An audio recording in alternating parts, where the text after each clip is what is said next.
Welcome back to Candid Talks with Tammy, where we get candid but keep it pure. Just so you know, I am Tammy, a wife, a mother, a certified sexual wellness educator, soon to be author, the host of this fantabulous podcast promoting sex but still loving God all at the same time. Now, for today's podcast, I am super excited, y'all, to talk about all the toys, okay? The great debate. Now, for some of those who are unaware, let me just give you a little content, okay? I'm saved, I'm sanctified, I'm filled with the Holy Ghost. And I was on my way to law school, was finishing up my pre-law degree. And because of COVID, some of the law schools were doing early acceptance. Now, I was accepted into a law school somewhere in Virginia. Now, considering I have a whole husband and two new toddlers, okay? I'm talking about a 2-year-old and a 1-year-old and a teenage daughter, right? So you can imagine I was still trying to juggle and balance my life. And I had to think really hard about whether or not this was something I was passionate enough to want to pursue, right? Not to mention the workload. Like, I wanted more. And the more I thought about it, the passion just wasn't there like it was when I was younger. But you know what I've always been passionate about? And that never went away. Sex, right? I just couldn't figure out how to explore it in a healthy way. In fact, it's one of those taboo topics that you're always being told to stay away from. But it must have been a burning passion of mine because I woke my husband up in the middle of the night and was like, babe, what if I told you I wanted to sell sex toys, right? Like, now you can imagine if you're being woken up out of your sleep. And my husband is like all the way confused. Like, what is my crazy wife talking about right now? Now, after explaining it to him a little bit more, he was all in. I mean, just think about the benefits, right? Like, I have always been interested in sex. I loved it. I lived it. And then I abstained from it for 10 years. Now, during those years of me being celibate, I had to learn some things about Tammy and get to know me a little bit more. And during that time, a lot of things happened, but I also had a lot of time to rediscover me and God, right? Now, fast forward, as much sex as I was having in my past prior to celibacy, I couldn't get comfortable enough to explore and try things with my spouse because I had some mental things going on. Now, even though, according now to God, I could be free and undefiled, right? I would always hear people talking about the chandeliers, and now I could finally swing from them. And for some reason, I just couldn't. But why?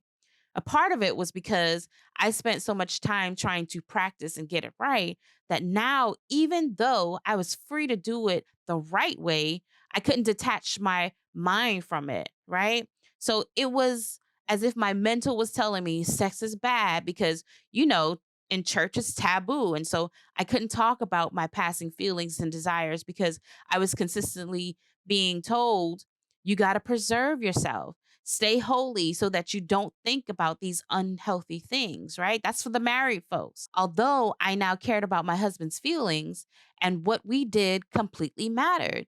But the pressure of my now thoughts were often overbearing. I didn't understand how to embrace my sexuality in my singlehood, and I wish I had learned that. Now, it's different when you get married because, for example, if we don't like something about each other, we still have to live together and work it out. Versus when I was having sex for pleasure, if I didn't like it, I would no longer pick up my phone and move on to the next phase of my life. The guys I would have sex with in my past didn't matter, but my husband does matter. I needed to be able to find myself in marriage versus the Tammy prior to marriage so that I could explore my marriage as undefiled in the way that God intended it to be. So, I went on a discovery mode to try and find out about my sexuality, but in Christ and in marriage. Now, that meant breaking some habits. And fast forward to now, I became more and more comfortable, and it led me to my business where I am now that sex lady who became a certified sexual wellness educator to help others understand their own sexuality in a healthy Christian way through workshops, parties, and speaking engagements. So now in that platform, I began to get a lot of questions and speak with a lot of women on this hot topic, toys in the church, right? Some churches would say, I love your products, but leave all the toys. And that's okay. Other churches would say, I love your products. Bring all the toys. We need them. And so toys made someone comfortable while others seen it as an exciting tool to spice things up in their marriage. Now, I would get questions upon opinions and opinions about this great debate. So I wanted to talk about it. Can Christians use sex toys? So let's get candid. Now, first, let's look at some of the reasons why people use toys. Now, my first rule of thumb is what is the purpose? And there can be many, right? People use toys or marital aids. I'm going to say marital aids because, some of y'all church folks still uncomfortable. Now, one of the most popular reasons is for added excitement or pleasure. But there can be other reasons, such as medical conditions, sexual dysfunctions. Another one people don't think about is disabilities. A spouse may have had a stroke and, as a result, does not have the full ability to perform as before. So then you have to think about, should I not engage in sexual activity because my spouse no longer has the ability to perform? Or should we add a toy or enhancer to assist with that process, right? It's the same with any type of injury. For example, a spinal injury, any injury where a person's mobility might be limited, right? Sometimes or often, toys are introduced as a way to help. What else? There are erectile dysfunctions or genital arousal disorders, meaning that there are actually people who have difficulties becoming aroused. And one of the things that a marital aid has the ability to do is make someone's arousal pop out like an umbrella and get one in the mood to receive pleasure, right? Then there are also other reasons, such as nerve damage, where it may require nerve stimulation to assist in the rehabilitation of nerves, right? There's therapy that actually uses aids or buzzers to help in the assistance of rehabilitating some nerves. Okay. Now we have other things such as menopause or decreased sensations, orgasm disorders. Okay. That's a big one. There are women who actually struggle to have orgasms, and an aid can assist with that or even help with hypoactive sexual disorders or low sex drives. So basically, there are all these reasons of why marital aids are used in some areas of life depending on the individual. Now, let me say this, that an aid is not a one size fits all. So let me also add that although some of the reasons an aid can assist, there are also circumstances where there may be another issue going on, which would a person would need to either seek psychological or medical professional. So let's be clear on that. Now, what about some of the reasons why people don't like to use them? This is a combination of things, and I want to start with this first. Some people just don't want to use them, and that's okay. Not everyone wants to use a marital aid. That is a personal choice. So now that we've gotten personal choice out of the way, let's talk a little bit about cognitive dissonance, okay? Now, many of us church folk, I'm going to include myself in this just because, I've been brought up in the church a little bit, a little bit. Now, many of us church folk, we've been brought up in a culture that says you just don't use these kind of things. You don't bring things into the bedroom, and that your spouse can do everything that you need. And if you can't, just take it to God. Like I hear it all the time. My spouse can do all the things, right? Like that's what we say. Now, women in church, they just don't use those things. We made it a bad thing, even though there is nowhere in the Bible that actually says we cannot use a marital aid. So when we become married, and think about it, if we can't tell if it's a conviction or because of our upbringing, it makes us uncomfortable, right?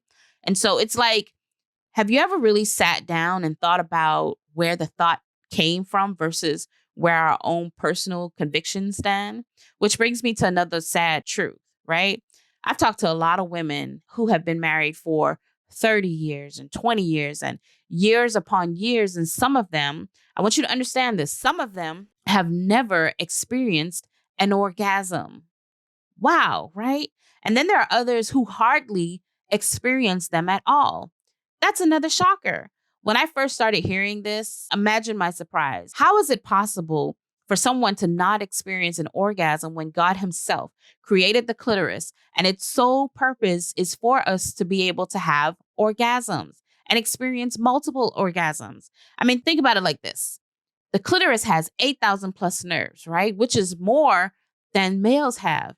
However, males are almost guaranteed an orgasm almost every time, right? I began to understand why God aided me with this passion to be able to help women. And to be clear, an aid does not always fix the problem. However, sexual awareness sometimes does. Knowing and understanding your body and how it functions and what's going on. I've encountered women who do not even know where the clitoris is. That is also a fact. In a study done on YouGov by a data journalist, Victoria Waldersee, they issued a diagram to label the female anatomy and discovered that 29% of women and 31% of men did not know how to find the clitoris. Now, if we are uninformed about our organs, then how is it possible to maximize the full sexual experience? A toy isn't needed for that, but pure knowledge. Now, I'm talking mostly to church folks because it is so common that us women are programmed that we need to take care of men and make sure that they are satisfied. And often we are left out and miss out on the highest peak of the sexual response cycle. We don't take time to understand ourselves. We're not owning our sexuality. And the result is that women either don't experience orgasms or the experience of orgasms is on a scale that's way less than men. It's not every time. Now, when it comes to marital aids, if we were to look at actual data from the Kinsey Institute, where they do massive research, their stats showed that on average, women said that they only reach orgasm 31 to 40% of the time during intercourse. Now, if you add a marital aid, women on average, right, that number increased to 51 to 60% of the time that women were having orgasms. Now, how is this possible? Well, a few reasons. And here's another fact. 80% of women cannot reach an orgasm without clitoral stimulation. Again, women don't know or understand their bodies, and women are programmed to only take care of the men, not the other way around. This is a part of the orgasm gap, of course. And there are other reasons, but these are just some of the few, right? Now think about it like this. And I want to say this very carefully, right? Men orgasm mostly from penetration versus women who orgasm from mostly clitoral stimulation. Now, if you were to take your husband's scrotum and massage it, would it be possible for him to orgasm without penetration? It's the same for women. If your spouse does not understand that it's not the depth all the time, but more clitoral for others, then women would increase their chances of having an orgasm if there are no other factors involved. So let's look at some more reasons. Some feel like it may act as a replacement in the relationship. Now, I want to debunk this myth, especially for those who struggle, okay? An aid is not a replacement. It's not another person. It doesn't have arms and legs, hopefully, right? And if it does, put it back. But a toy is only an aid or can assist or add excitement and function as an operator, as one of which we have discussed earlier, right? And no matter what, it cannot replace your spouse. And I can say this. Communication is always key when it comes to an aid, because you and your spouse should set boundaries as to how to use them, how often, when to use them, and what kinds you would like to use. Even in identifying use, it still cannot replace your spouse. Other reasons I've heard, we just don't need them. I hear this from couples who have healthy sex lives and have sex often, and that's okay. But I also want to add this. Toys can be common for even those who have healthy sex lives. Just because you add an aid does not mean that your sex life needs help. It is a matter of preference, and often couples want to try new things and explore, and that's okay if you do, and it's also okay if you don't.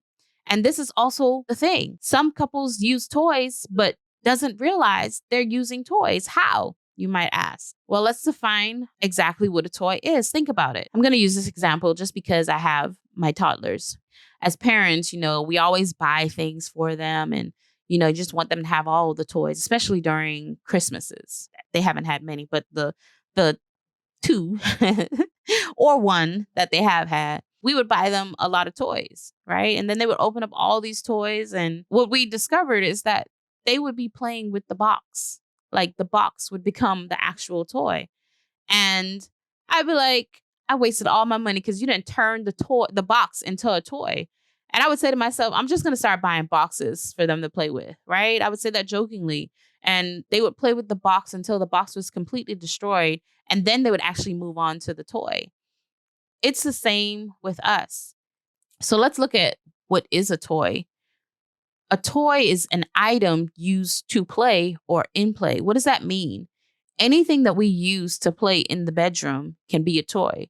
Let me give you an example of something that you might not think about, that you don't even have to buy.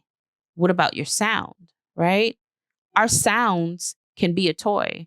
The way that we play with our sounds, we could do a nice little sexy purr, or a growl, you know what I'm saying? And when we experiment with our sounds, we can playfully do it in a way that it becomes a toy.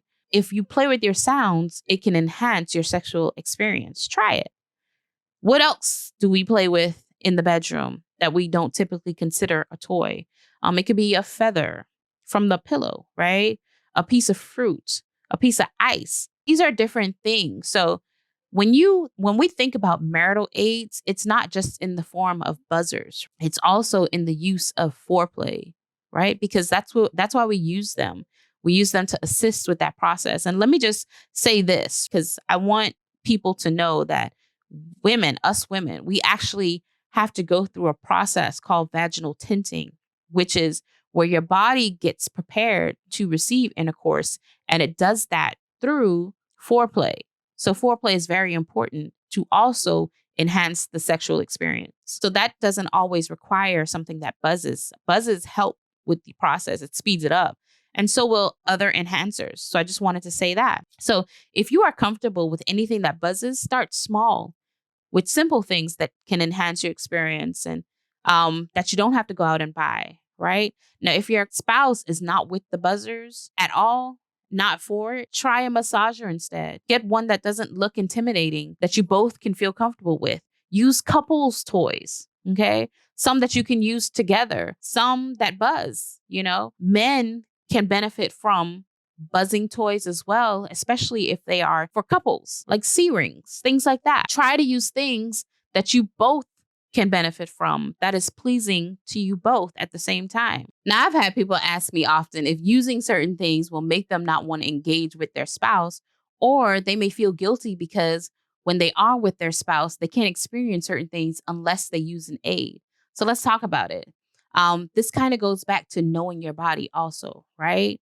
Sexologist Shamira Howard, a licensed medical sex therapist, said it best. We train our bodies how to do what we want it to do. As women, we have to work for our orgasms. It's not the man's responsibility to make sure that we are satisfied. We have to know our bodies. Now, if your body is not getting the stimulation it needs without a toy, try something different, a new position, a new location even. Experiment with different things so that your body can readjust to different types of stimulation. Our bodies do not get addicted to toys, but we can prefer a certain type of stimulation, and we can train our bodies. So with knowledge and understanding our own bodies, we can try to switch it up to get a different result. Now, will using toys make me not want to be with my husband? If you're not wanting your husband, then that doesn't mean that it's a toy. Other things could be going on, and it might go a little bit deeper than a marital aid.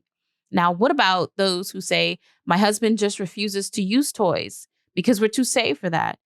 Again, I would say, think about where they come from. Those convictions, do they come from my upbringing, society?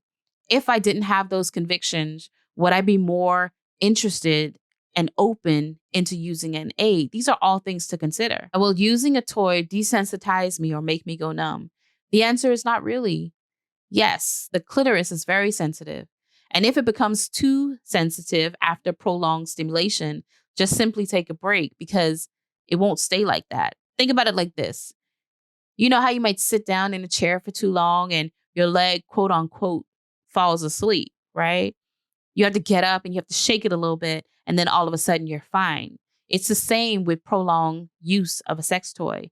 Just get up, shake it off, and then move on with your life. Lastly, is there anyone who shouldn't use marital aids? Well, this is also case by case. If you are an individual who has struggled with certain issues, such as sexual perversions that you have not been delivered from, or anything that would threaten the intimacy within your marriage, such as hyperactive sex drives, which is someone who struggles with the compulsive sexual behaviors. It would not be recommended, and most of these require proper therapy. Marital aids are there for specific reasons, as we mentioned earlier, like enhancing pleasure. And if it is causing confusion within your marriage, then it would not be recommended. If you and your spouse are having conflicts and you decide to use them as an opportunity to avoid that conflict and intimacy with your spouse, then they should be avoided.